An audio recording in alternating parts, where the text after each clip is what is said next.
In this video, we'll be going over the updated BIS gear guide for Havoc Demon Hunter so that you guys can do the most DPS with your Havoc. Hey guys, Voodoo here. So like I said, in today's video, we are going over the updated BIS guide for Havoc. Now, it's been a while since I did this. Some things have changed, but I do want to say one big note before we get into it. Always sim yourself. Now, this BIS gear stuff revolves around you being at like the best gear. I'll give you guys options in each like slot about what could be good there if you don't have the best thing, but always sim your own character. Everything is going to be different depending on what other gear you have. So sim yourself, sim yourself, sim yourself. Always do that.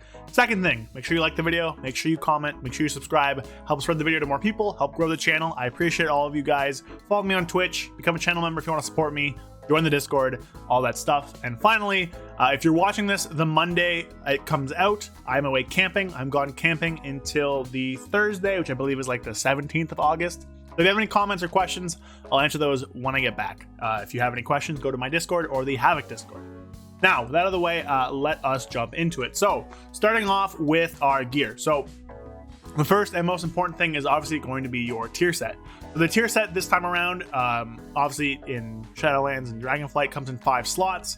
The helmet, the shoulders, the chest, the gloves, and the legs. Havoc Demon Hunters will use helmet, shoulders, chest, and gloves. Legs are going to be an off piece. So best helmet is tier helmet, obviously 447 if you can. Best shoulders are tier shoulders. Those can drop at 450 from Mythic Neltharius. Sorry, not Echo of Neltharion. Sorry. If you can't get those at 450, 447 is fine. If you have gold, you can buy 447 shoulders from the auction house should you not have them. Chest drops at 447, that's just our best one. You want to enchant that with Waking Stats. And finally, gloves are best as well. Now those can drop at 450 off of Scale Commander Sarkareth, the final boss on Mythic, and you can catalyze those gloves into 450 tier gloves. Otherwise, 447 is the highest. Those drop from a tier boss from M+, or alternatively, you can buy them from the auction house as well. Now a tier set is fine. The 2 set is every 175 fury you spend, you gain 10% agility for 6 seconds. And the 4 set is every time you gain that agility, you gain 15 fury. The damage of your next I-beam is increased by 15% up to 5 times. Now, that doesn't change how we play at all, so just a nice little passive bonus, but that is going to be your tier set slots and what's kind of the best in each situation. Now, for the next best thing, it's going to be embellishments. Embellishments are very, very important. These are going to be your first crafts, your highest priority crafts. And when there are other crafted items that we want to use, I'll cover it. So for our first embellishment, you want to make the Toxic Thorn foot wraps on your feet. Make these at 447. Basically, this is an equip passive damage effect that shoots thorns at your target. It deals a lot of damage. It's a minus stamina, which isn't that big of a deal for us. It's not that much stamina. Now, there is a slight chance for these to heal, but the chance is very low, so it shouldn't really matter. You should most of the time get the damage portion. To pair with that, you want to craft a piece with the Toxic Armor patch on them. This will say the item is infused with the power of decay, and that doubles the damage of your boots. Now, the best in-slot place to put this is going to be your pants. You want to craft those with Critical Strike and Haste for Raid, or Critical Strike and Verse for Mythic Plus. And if you want a middle ground option, you can craft it with Critical Strike and Mastery. But the Lifebound trousers are the best place, and the patch will double it. Should you be gearing, should you not have your 4-piece yet, you can craft it on either the belt or the wrists as well. However, in full gear, the pants are going to be the best bet for that. Alright, so from this point on, we are going to split the section into Raid and Mythic Plus. We're going to start with Raid. The reason being is that the stuff you want for each of those environments is going to be incredibly different. So for Raid, your best neck is going to just be a crafted neck with Critical Strike and Haste on it. Now, I will say there is a very strong neck that drops from the Assault of the Sakali boss as well. It's like a very high crit neck with very minor haste. That could also do very well for you. Either one of these, either the Torque of Pastime with crit haste or that Assault of Zakali neck are going to be probably the best for you. Depends how much crit you have, depends how much haste you have, but those are going to be your best 2 options. For Cloak, Voice of the Silent Star is just going to be the best cloak for you. It's Critical Strike and Haste are best stats, and it has a secondary minor effect that gives you like some crit every now and then with a very minor downside. So this is just going to be absolutely the best one for you. Other choices, Crafted Cloak with Critical Strike and Haste, really just any cloak with Critical Strike and Haste on it for Raid is going to be the best. For wrists, we have Blood Elder's Bindings are a very solid option from Mythic Plus, should you be able to get those. But realistically, since those are Critical Strike and Mastery, the better options are either going to be Crafted Engineering Wrist with just Critical Strike, or Crafted Crit Haste Wrists. Both of those are going to be very good. If you don't want to craft at this point, then you can get the Blood Elder's Bindings if you're farming stuff up. But crafting those wrists, either pure crit from engineering or critical strike and haste from leatherworking, are going to be the best. For belt, the best belt option is the 450 Oblivion's Immortal Coil belt that drops, that very high eye level. Now, definitely can exist where a 447 critical strike haste belt is going to be better for you too. So it's either going to be the Scale Commander Sarkareth Mythic belt at 450, or the 447 crafted critical strike and haste belt. That's going to come down to a sim difference. It's very much depends on what other gear you have. If you have more haste, then the mastery belt will probably be a bit better. If you have less haste, then the haste crafted belt would be a bit better. So one of those two options again will be your best bet. For rings, best rings are going to be a crafted critical strike and haste ring. That ring is just very good. As well as a Onyx Imposter's Birthright, which is the ring from Echo of Neltharion. That ring is also insane. Now, should you still have a Mythic 421 socketed Seal of Darkness Chosen, that ring can also still do very well for you. The effect is still powerful there, and it also has versatility, which we generally don't have a lot of, so it's definitely a little bit of a higher priority. So that ring can do well. Other options from Mythic Plus, you have the Seal of Questionable Loyalties from Freehold. That's a critical strike and haste ring. Then you have that blue ring that's also critical strike and haste. Don't remember what dungeon it's from. I'll throw it up on the screen. I think it might be from like Vortex Pinnacle maybe, but really any critical strike or haste ring will be very good for you in raid. Obviously crafted and then the Onyx Imposter's Birthright will be the best, but there are other options as well. For trinkets, you want to run Dragonfire Bomb Dispenser and Elementium Pocket Animal. Both of those drop at raid. Both of those can go up to 447. Both of those are going to be your best. Other options include Chromatic Essence, Ominous Chromatic Essence, if your raid needs you to have a buff. As well, Beacon can work if you're RNG high rolling for parses, or like a passive trinket like the Dice. But Bomb Dispenser and Elemental Pocket Animal are going to be your best by far, so stick to those. And finally, we come to weapons. Now, the best bet for pure single target, not for cleave, is going to be 2 447 Bile-Stained Croctus. Now, those are very impossible to get, so if you can't get those, then the best weapons for you are going to be either crafted weapons or double Time Strike. Now, Time Strike is going to be your best offhand should you not be able to get 2 447 Bile-Stained Croctuses. If you get 2 447 Bile-Stained Croctus, you are winning, and congratulations, that's just the best. But having 1 Bile-Stained Croctus in your main hand, a 447, and a 441 Time Strike is second best. And then after that, having a Critical Strike and Haste weapon in your main hand, and a Time Strike in your offhand. Oh, sorry, not Time Strike, Double Time, the weapon from the Mega Dungeon, going to be your best. So in order, it's 2 447 Croctus are the best, both with Wafting Devotion.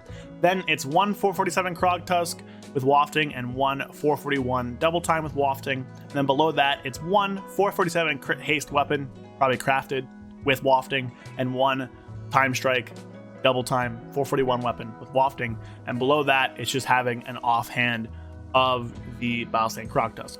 Now that's a lot. There's a lot of different weapons, but that's kind of the different order for the weapon combinations. Time Strike's very good, but if you do have 2 Croctus, it definitely can beat it out. So moving on to Mythic Plus now. So Mythic Plus, the stats are going to be a little bit weirder. So recommendations are going to be a bit all over the place, and it's going to vary depending on what you have. So for stats for Spread Eagle, which is the best Mythic Plus build, then you generally want to have high critical strike with versatility as your next stat, and some combination of mastery and haste as well. All stats are going to be valuable. Haste is generally least valuable, versatility and mastery are generally fairly equal, versatility having a bit of an edge, and critical strike being the best. Now, if you're an M+ and you play the Shattered Destiny Glaive Tempest build, then just use all your gear from raid. Critical strike and haste is going to be your best for that build. But we're going to talk about not playing that build. We're going to talk about the kind of crit versus more so geared stuff. So for neck, I would just craft a neck. I would craft a critical strike versatility neck. That would be the best option generally. However, there are other strong options from dungeons that can drop as well. The Red Sky Pendant is very powerful. It has a lot of crit with a little bit of mastery from Vortex Pinnacle. Also from Vortex Pinnacle, the Amulet of Tender Breath. Now this is low crit, high verse, so it's less desirable, but it's still strong. The Understorm Gorget from Nel's Lair has high crit and lower verse, which is strong as well. And then finally, you also have options like Chain of the Underking, which is critical strike and mastery. You have Tuskar Bone Necklace from Bracknite Hollow, which is critical strike and versatility. And then if you want to, you can also take the high crit neck from Raid from the Assault of the Zakali. So lots of options for necks. Basically, as long as it has high critical strike and then either mastery or versatility, going to be a good option for you. But generally, I would just grab a crafted neck. For cloak, you don't really want to use the Voice of the Silent Star. Minus haste. Sorry, not minus haste. Minus stamina is definitely going to hurt in higher keys. It's going to help you be a little bit squishier. And then the effect is just never that good for you. So instead, you just want to grab some cloaks with critical strike, mastery, or verse on them. Some good options include Billowing Skydrape from Vortex Pinnacle, Billowing Cape from Vortex Pinnacle. Those are different, by the way.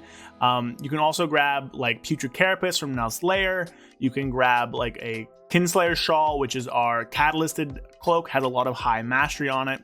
Or you could craft a cloak as well. So really, there's a lot of different options. Spore Caller's Shroud from the Underrot as well. So anything with critical strike and versatility are all decent options there. For wrists, I would recommend, again, either Blood Elder's Bindings, which are critical strike and mastery wrists, or just crafting some. Crafting the either crit verse or pure crit wrists, either from leatherworking or engineering, is going to be your best bet, just generally. That's just how that goes. They're just very high statted items. They can get avoidance on them, they can get sockets on them, so I'd recommend doing that. For the belt, again, I would recommend just crafting a crit verse or crit mastery belt. Now, there is a very strong belt if you're doing raid that drops in the final boss. The Kinslayer Sash is at 450 and can drop with either crit verse or crit mastery on it. If we catalyst it into the Kinslayer Sash, it is 223 crit strike, 441 verse. If it just drops, it's 441 crit, 223 mastery. That is a very powerful belt. It's probably the best one. Aside from that, though, you definitely can just use a crafted, which will be pretty strong for you. Okay, so next we are going to talk about rings. Now, rings are going to be a bit interesting. In general, you're going to want critical strike and versatility rings. This is where lots of your stats are going to come from. So the Seal Diner's Chosen at 421 is actually going to be very powerful for you if you have it socketed at 421 because it's a crit strike versatility ring. So that is very, very good. Aside from that, you're just going to want to have a crafted ring for critical strike and versatility. Other strong rings are the Band of the Worm Matron from Nel's Lair that has critical strike and versatility on it. You can use the Neltharian's ring should you have it. It's a lot of crit, which is very powerful, and a little bit of haste doesn't really hurt us. Same with something like the Eternal Sentry's ring. A lot of crit is very powerful, and the bit of haste also doesn't really hurt us at the end of the day. But generally, a crafted ring and then the Band of the Worm Matron is probably going to be the best options for you. You can also pick up a Ring of Frozen Rain from the Vortex Pinnacle, which is a lot of verse and low crit, but I'll generally gear towards critical strike more on your rings. For trinkets, you're going to want to have a 3-minute trinket to pair with your meta for the Spread Eagle build. Now, this means you're going to want to have either the Mirror of Fractured Tomorrow from the Mega Dungeon at 447 by doing the hard mode, or you want to have an Iridius Fragment from the Halls of Infusion Dungeon at 447. So both these trinkets are very powerful and they're very close to each other. You want to pair this with your meta and get a large meta burst.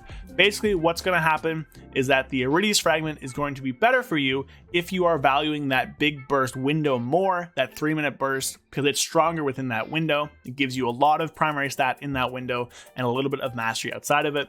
Where the Mirror of Fractured Tomorrows gives you a lot of primary outside of those windows, but a lot of crit inside of them. So the Mirror of Fractured Tomorrows is a less overall inside your burst window, but more overall outside of it.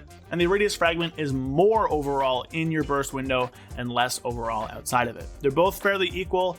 Generally, if you're building towards burst with Spread Eagle, then Iridius Fragment will edge out a bit more, but they are both very close together, and I would recommend taking one or the other. From there, you generally want to pair it with a passive trinket. Now, there are 3 options, and all of those are very strong.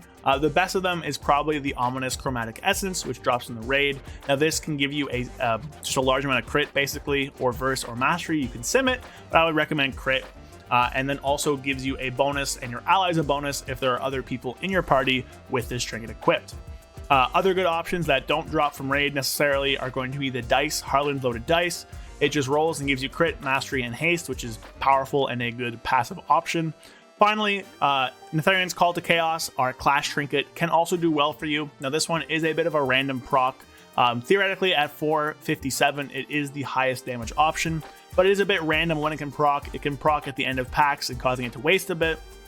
And the 5% it deals to you can also be a bit scary. Now, Beacon to the Beyond from Sarkareth is another option here, and is the best trinket instead of those 3 minutes if you're playing Shattered Destiny or Glaive Tempest. But with those 3-minute trinkets, I wouldn't really recommend this. Beacon to the Beyond doesn't scale super well into large AoE once you're past 5 targets because it splits damage and doesn't increase. And on top of that, having it be an on-use trinket makes it share its on-use trinket cooldown with your 3-minute, which you really want to hard pair with meta. And what that will basically do is cause you to push back your Beacon to the Beyond more and more, and cause it to really be a very long trinket that generally doesn't actually get used when you want it to. Because if you're going into a big pack where Beacon would be great, then you generally want to use your 3-minute trinket there. Now, Beacon can be good for bursting down prior targets on totem bosses, but generally speaking, Havoc is good at that already. If you have a high-level Beacon, it's never going to be bad, and you can definitely pick it up, but it's never going to be your best option either. It's just a solid alternative. And finally, we come to weapons. Now, weapons for Mythic Plus are much more simpler than they are for Raid. Don't use Krog Tusks. It is definitely possible to use a double time in your offhand. It can proc an AoE, but generally speaking, you do want more stat-based things or higher eye level, but double time is still good in your offhand. Definitely don't get rid of that. Now, for the other hand, you will want to pick basically a critical strike and verse weapon or a critical strike and mastery weapon, depending on how much of the other stats you have. Again, crafting weapons are very, very powerful and will always be used basically, but in the end, if you're not crafting a weapon, other good options are a Dragon Scale Ripper from the Neltharis dungeon. This is a critical strike and versatility weapon. It is very, very good. From Raid, we also have Rontheus's Bladed Visage from the Forgotten Experiments. That is a critical strike and mastery weapon, as well as Claws of the Blazing Behemoth from Magmarax. That is a critical strike and versatility weapon. All those come at 447 from Raid, and the other one can drop at 447 from your Great Vault. So if you manage to get one of those, very, very good, and you can always craft the other weapon at a 447. Now, the choice between Time Strike, Double Time, and a 447 in the offhand basically comes down to a bit more single target versus a bit more AoE. The 447 weapon gives you a bit more survivability and a bit more of AoE damage, where the 441 weapon is going to give you a bit more priority and a bit more single target at a slight loss to survivability.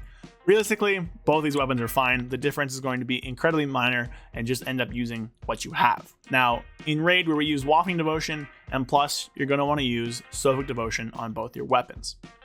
That is going to be a bit of a quick updated 10.1.5 gear guide for Havoc Demon Hunter. Now again, things are going to be different depending on what other gear you have, so make sure you're always simming your character. Use top gear to find your best choices, use droptimizer to find what's best for you, but for general, those are going to be kind of the best things to go out and acquire and aim for. So I hope you found the video useful. If you did, scroll down, hit the like button, drop a comment, and subscribe to the channel. We're pushing for 10K by the end of the year. Hopefully we can get there. Again, follow me on Twitch, join the Discord in my description, and I'll see you guys next time. Thank you so much for watching.